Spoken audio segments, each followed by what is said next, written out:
Housing is probably the biggest issue facing the country at the moment. We have a situation where there's children growing up in B&Bs and hotels. A quick walk around the streets of Dublin and you see the number of people rough sleeping. We have over 10,000 people homeless right now.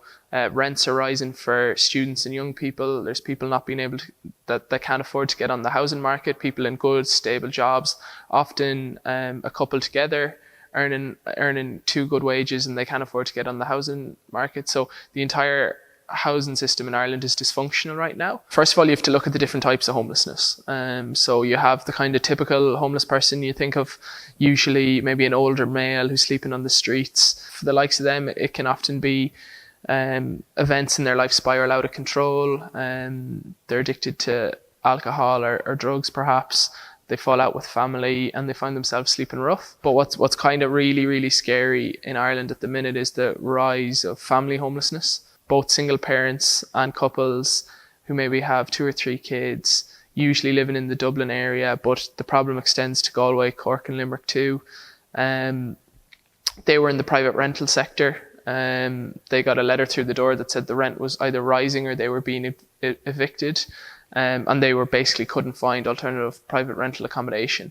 As a result, they had to go into emergency accommodation. The first problem with housing here is that we need to address the supply issue. So that's the supply issue that's forcing people into their late 20s and early 30s still living at home.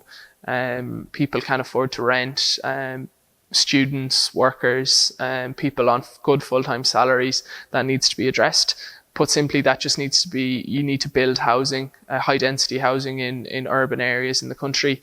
That's the first step. Secondly, if you're talking about the more typical person that comes to mind when you think of homeless and the rough sleeper, if the supply issue is addressed, you can look at what other countries have done.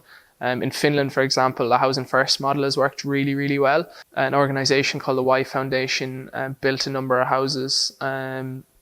They put people, regardless of their circumstances, in that house, and they put the wraparound supports around them in that accommodation. So counsellors, addiction specialists, people that help them, doctors, nurses can come and visit them and make sure that they have what they need to reintegrate properly back into society. There's been examples of that working quite well here in Ireland, but the main issue is the supply. And if you're taking people out of homelessness, what's happening here is the private rental sector is knocking another group of people back into it. So politically, I think we don't have to look that far afield. Finland have eradicated it. And if we can adopt similar models in terms of addressing the supply and bringing in a housing first model, it can be eradicated in Ireland too.